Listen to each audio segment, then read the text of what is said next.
Aujourd'hui, cet hémicycle a rendez-vous avec l'histoire. Pas celle que l'on glorifie dans les manuels scolaires, mais celle qui a longtemps été tue.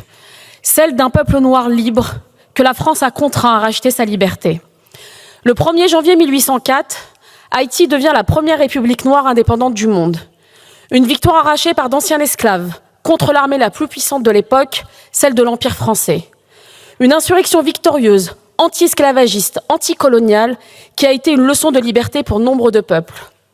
La France quittera ainsi Haïti, mais y reviendra en 1825, lorsque Charles X imposera sous menace militaire une rançon de 150 millions de francs or pour indemniser les anciens colons. Pour compenser, dit-on, la perte de ce que la France n'aurait jamais dû posséder, des êtres humains. Ce que la France a fait ce jour-là, c'est une extorsion, c'est une punition, c'est une leçon de soumission infligée à tout peuple colonisé qui osa, 20 ans plus tôt, prendre sa liberté sans permission. C'est la France orgueilleuse, enivrée de désir de domination, qui ne supportait pas l'idée qu'on lui tienne tête. Pourtant, Haïti a payé, et elle a payé jusqu'au dernier centime. Mais elle ne l'a pas seulement fait avec une montagne d'argent, elle l'a fait avec ses terres bradées, avec son économie saignée et avec ses générations sacrifiées. Cette dette n'était pas un contrat, c'était une camisole. Et pour y faire face, Haïti n'a eu d'autre choix que de replonger dans l'engrenage de l'endettement. Auprès des banques françaises d'abord, britanniques ensuite, puis américaines, livrant jusqu'à ses recettes douanières à des créanciers étrangers. L'indépendance arrachée par le sang a été rachetée au prix fort, non pas pour la liberté, mais pour rester debout. C'est cela la double dette. Une première dette imposée par les chaînes de l'esclavage, une seconde scellée par les chaînes de la finance. Haïti a brisé les fers du maître, mais la France lui a mis les chaînes de la dette et elle en paie encore le prix. Cette dette n'est pas un chapitre clos, c'est la matrice d'un désastre. Reconnaître cela, ce n'est pas s'accabler, c'est réparer, c'est refuser que notre République continue de prospérer sur des dettes impayées d'injustice. Ce que cette résolution propose, ce n'est pas un chèque, c'est une démarche, une commission indépendante, une reconnaissance officielle, une coopération mémorielle. Elle ne demande pas une charité, elle exige ce qui a été dénié si longtemps aux Haïtiens, la justice.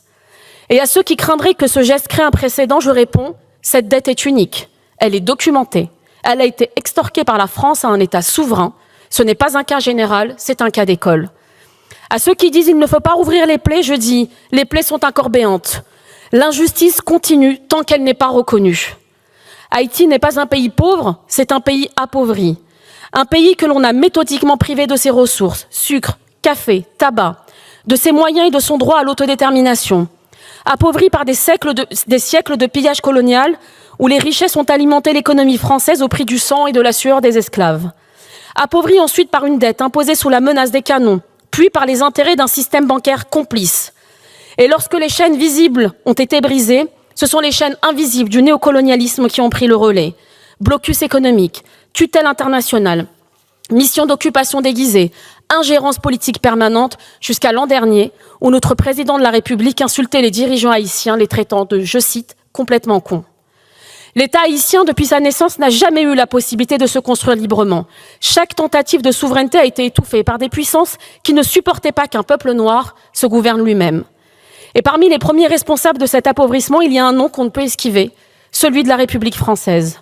La France a tiré profit d'Haïti en esclavagiste, l'a saigné en créancière et l'a abandonné en donneuse de leçons. Ce qui est proposé ici, c'est un autre récit. Un récit dans lequel la France ne se contente plus de dénoncer l'esclavage du passé, mais d'une France qui assume aussi les conséquences économiques de son système colonial. Car ce texte est anticolonial. Et parce qu'il est anticolonial, il est profondément républicain. Il est l'occasion pour notre Assemblée de poser un acte fondateur pour une diplomatie postcoloniale, pour une diplomatie de la vérité. Mes chers collègues, pour que la France soit grande, elle doit être juste. Nous voterons ainsi ce texte pour l'honneur de la France et pour l'avenir d'Haïti. Je vous remercie.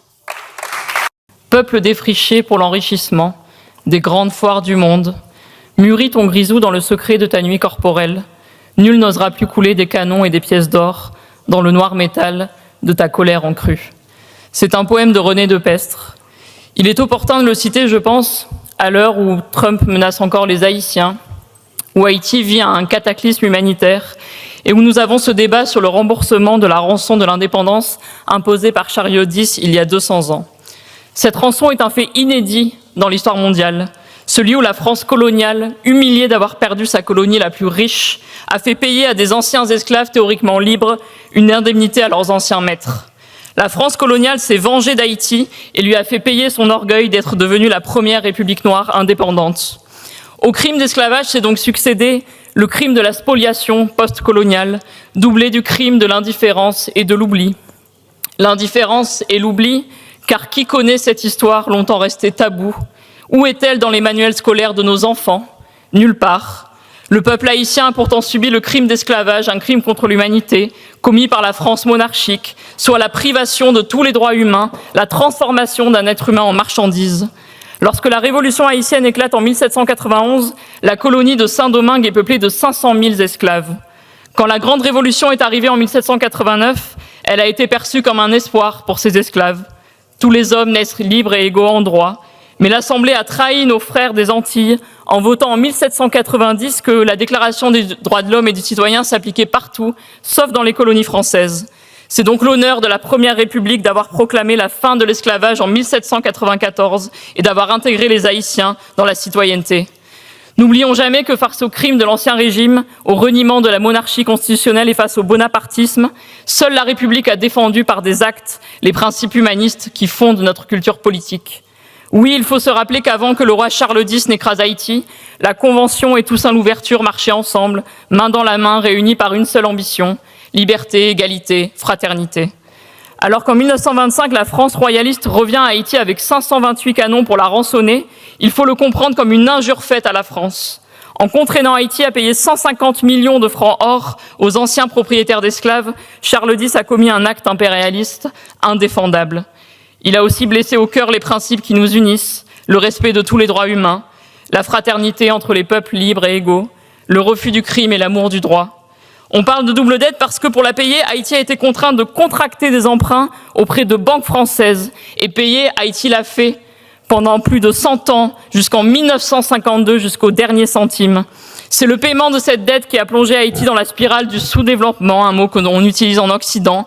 Les traitements de la dette représentaient la moitié des revenus annuels d'Haïti. Cette double dette a produit une tutelle financière inique et un appel d'air pour tous les impérialismes occidentaux. Elle a ouvert la voie aux États-Unis qui ont agressé Haïti en 1914, ont volé 500 000 $ en or, puis ont occupé le pays pendant 19 ans. Tout cela au prétexte qu'Haïti devait de l'argent aux financiers de Wall Street, encore une conséquence de la double dette. La vérité, c'est que l'économie haïtienne a été durablement transformée en rente post-coloniale, profitant à des actionnaires occidentaux. Sans la double dette, les économistes ont calculé qu'Haïti aurait le même PIB que sa sœur, sa voisine, la République dominicaine. Cela signifie que la France coloniale a contribué à diviser par 6 le PIB d'Haïti.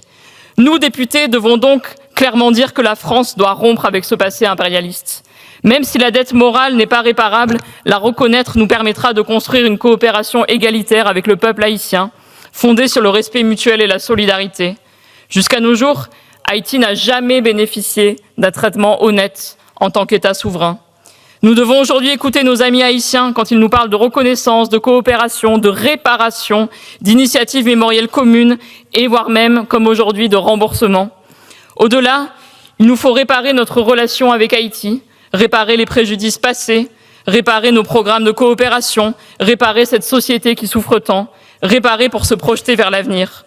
C'est en reliant ainsi passé et futur, mémoire et projets communs, entraide et solidarité que nous pourrons passer d'un modèle fondé sur l'aide humanitaire à une relation cherchant l'égalité, le respect et le développement partagé. Collègues, Haïti n'est pas un pays pauvre, mais un pays pillé. Haïti est la fille jumelle de la révolution de 1789 et il ne tient qu'à nous de tendre la main à notre République sœur qui a tant besoin de notre solidarité. Je vous remercie.